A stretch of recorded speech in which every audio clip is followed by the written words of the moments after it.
जो रिश्तों को लेकर कोई इंसान किस हद तक जा सकता है, उसी की कहानी है। सोनी नाम की एक महिला रहा करती थी ग्रेटर नोएडा में, और 10 साल की उसकी एक बच्ची थी। ग्रेटर नोएडा में वो अपने पति मौसम के साथ रहा करती थी, और 5 सितंबर की बात है, वो अपने घर में मौजूद थी। उसका एक कज़न था, चचेरा भाई पीयूष, जो दिल्ली आया हुआ था बिहार से, सीए की तैयारी कर रहा था। तो पीयूष भी अपनी कज़न सिस्टर के साथ यहीं पर रह रही थी, सोनी के, वो रह रहा था, और 10 साल की बच्ची थी। 5 सितंबर की दोपहर को अचानक एक मोटरसाइकिल सोनी के घर के दरवाजे के बाहर रुकती है। 2 लोग उतरते हैं और अंदर घुसते हैं घर में, और सोनी को देखते ही गोलियां चलाना शुरू कर देते हैं। कुल 3 गोली सोनी को मारते हैं। सोनी को जब गोली मार रहे थे, उसकी बच्ची बराबर में सो रही थी। सोनी का कज़न जो पीयूष है, उसी कमरे में था। पीयूष शोर मचाता, और इसके पहले कि पीयूष उन पर झपटता, वो अपना काम करके वहाँ से बाहर निकलते हैं, बाइक पर बैठते हैं और फरार हो जाते हैं। शोर सुनकर अब तक पड़ोसी इकट्ठा हो गए। पुलिस को खबर दी जाती है, पुलिस आती है। सोनी फौरन अस्पताल ले जाया जाता है, लेकिन तब तक वो दम तोड़ देती है। अब ये थोड़ी देर के बाद सोनी के पति को खबर मिलती है, वो भी बदहवास भागा हुआ हॉस्पिटल पहुंचता है। सोनी की सास गीता, वो भी हॉस्पिटल पहुंचती। अभी तक ये था घर वालों को कि सोनी घायल है, लेकिन अस्पताल जाने के बाद शाम तक जब डॉक्टर कहते हैं कि शी इज़ नो मोर, अब वो मर चुकी है, तो सोनी के पति मौसम और सास दोनों धाड़ मार मार कर रोने लगते हैं, ख़ासतौर पर सोनी की सास। खैर, इसके बाद पोस्टमार्टम के बाद अगले दिन बॉडी मिलती है और अंतिम संस्कार कर दिया जाता है। अब पुलिस अपनी तफ्तीश कर रही है। तब तफ्तीश कर रही है कि कौन लोग हैं, अभी तक पुलिस के पास कोई क्लू नहीं है। पुलिस जब तफ्तीश करती है तो पता चलता है कि ये सोनी की दूसरी शादी है। सोनी की पहली शादी बिहार के रहने वाले विनोद नाम के एक शख्स से हुई थी, और उसी से एक उसकी बच्ची थी। लेकिन 10 साल शादी के बाद और 10 साल के बाद एक बच्ची हुई। लगभग 11 साल दोनों पति पत्नी साथ में रहे बिहार के एक गांव में, बट दोनों में बनी और निभी नहीं, तो फिर दोनों अलग हो गए। दोनों ने तलाक ले लिया और दोनों अलग हो गए। सोनी उसके बाद दिल्ली आ गई।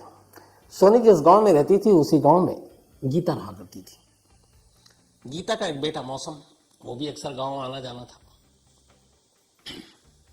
तो सोनी और मौसम में मुलाकात हुई, मुलाकात प्यार में बदल गई, और फिर दोनों ने शादी कर ली। शादी के बाद मौसम ने सोनी और उसकी बच्ची दोनों को अपना लिया और अपने साथ ग्रेटर नोएडा अपने घर ले आया। वो यहाँ अपनी नौकरी क्या करता था। अब घर आने के बाद दोनों साथ रहने लगे। अब जब यह कत्ल हुआ, कोई दुश्मनी कोई बाकी चीज़ तो थी नहीं। पुलिस ने जब तफ्तीश की तो विनोद के बारे में मौसम ने कहा कि मुझे शक है कि चूंकि सोनी ने दूसरी शादी कर ली और उसकी बेटी को भी वो यहाँ ले आई है, तो हो ना हो सोनी से दुश्मनी के चलते विनोद ने उसका कत्ल कराया। अब पुलिस ने विनोद का पता लिया, बिहार पुलिस एक टीम भेजने की तैयारी कर ली। इस दौरान में ये था कि चलो विनोद ने कत्ल कराया, लेकिन कातिल यहाँ पे आया और फिर कत्ल करके गया, तो कोई ना कोई तो यहाँ का होगा। अब पुलिस ने आसपास के सीसीटीवी फुटेज को खंगाला, उस एरिया के उस वक्त के मोबाइल को जो सर्विलांस में देखा कि कितने मोबाइल एक्टिव थे। कुछ चश्मदीद थे, उसमें एक चश्मदीद पीयूष भी था। तो चश्मदीद के आधार पर और इलेक्ट्रॉनिक सर्विलांस के आधार पर पुलिस को पता चला कि इस इलाके में 5 सितंबर की शाम को जो मोटरसाइकिल पर 2 लोग आए थे, वो कौन थे। इसके बाद पुलिस ने उन दोनों लड़कों को उठा लिया। इनमें से एक का नाम था सचिन और एक का नाम था उमेश। सचिन जिस जगह मौसम के पिता आरटीओ में एक एजेंट का काम किया करते थे, वो वहीं अक्सर जाकर काम किया करता था, और इसीलिए जो गीता है सास सोनी की, वो उसका परिचित था। तब इन दोनों को उठाया और पुलिस अब इन दोनों से पूछताछ कर रही है और बता रही है कि ये बताओ विनोद ने तुमसे क्यों सोनी का कत्ल करवाया। अब दोनों जब पिटे कुटे तो फिर उन्होंने अपना जुर्म तो कबूल किया, पर उन्होंने कहा कि साहब विनोद को तो हम जानते भी नहीं है कौन है, और हमारी कोई दुश्मनी नहीं थी सोनी से। तो पुलिस ने पूछा फिर क्यों कत्ल किया, तो उसने कहा हमें तो सुपारी दी गई थी 1 लाख रुपए की, और 50,000 रुपये हमें एडवांस मिल चुका था। 50,000 रुपये कत्ल होने के बाद देने का वादा था, तो 50,000 हमने ले लिया और 50,000 अब हमें मिलना था।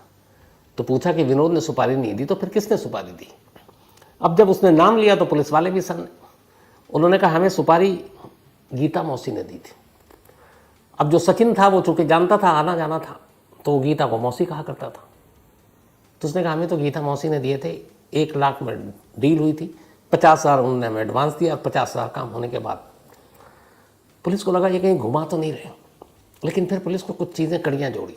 पुलिस को याद आया कि करीब महीना सवा महीने पहले गीता ने एक पुलिस स्टेशन में आकर रिपोर्ट लिखाई थी अपने बेटे और बहू दोनों के खिलाफ कि दोनों हमारा ख्याल नहीं रखते, पैसे नहीं देते, यही सारी चीज़ें।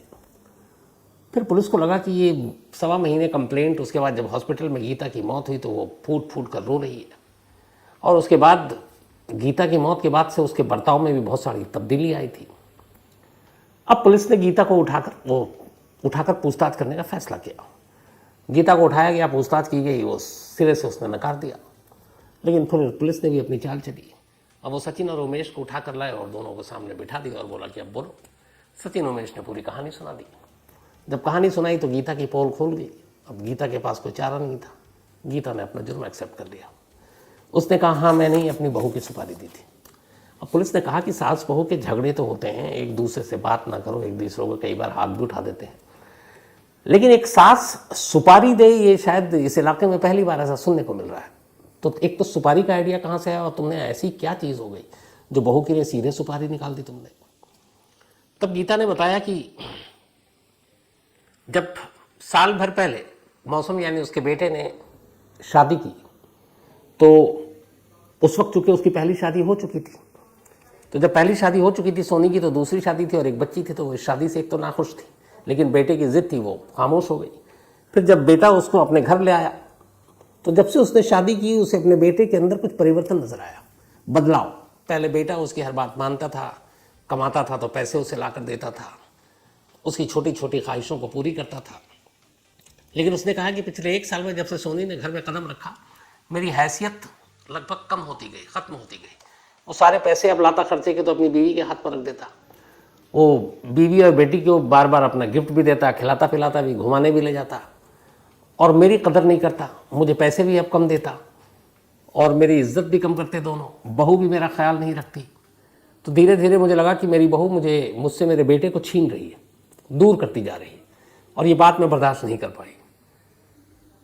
तो पुलिस ने कहा कि फिर आप अलग हो सकते थे, कुछ और रास्ता निकल सकता था। उसने कहा नहीं, मुझे ये था कि मुझे अपने बेटे को वापस अपने पास लाना है।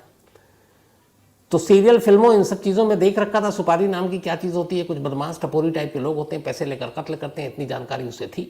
फिर उसे लगा कि ये सचिन और उसका दोस्त उमेश दोनों थोड़े से लफंगे टाइप हैं और छोटे मोटे काम करते हैं, तो ये पैसों के लालच में आ जाएंगे। तो एक दिन उसने सचिन से बात की, उसने कहा कि तुझे पैसे देंगे। तो 1 लाख रुपए में वो तैयार हो गया। उसने 50,000 रुपये जो जमा किए तो वो दे भी दिए और कहा 50,000 बाद में। तो उसे लगा था कि सोनी एक बार रास्ते से हट जाएगी तो उसका बेटा उसे वापस मिल जाएगा और फिर वो अपने बेटे के साथ खुशी खुशी रहेगी, और इसीलिए उसने बहू को रास्ते से हटाने के लिए उसके नाम की सुपारी दे दी। अब भांडा फूट गया, गीता पकड़ी गई। बहू तो उसके रास्ते से हट गई, लेकिन वो खुद बेटे से दूर हो गई, क्योंकि अब वो जेल चली गई है। और चूंकि सीधे वो एक इसमें मेन कॉन्स्पिरेटर, मेन सुपारी देने वाली, मेन कत्ल करवाने वाली वही है। तो अब 10, 15, 14, 20 साल, कम से कम 14 से 20 साल, तो वैसे ही अब वो बेटा उसकी खातिरदारी नहीं कर पाएगा, न उसकी ख्वाहिशों को पूरी कर पाएगा, क्योंकि माँ जेल में होगी, बेटा बाहर आज़ाद होगा। काश गीता ये बात पहले सोच लेती, लेकिन ऐसा हुआ। और अजीब सुनकर भी लगा कि सास ने अपनी बहू की सुपारी दी है। तो ये थी आज की कहानी।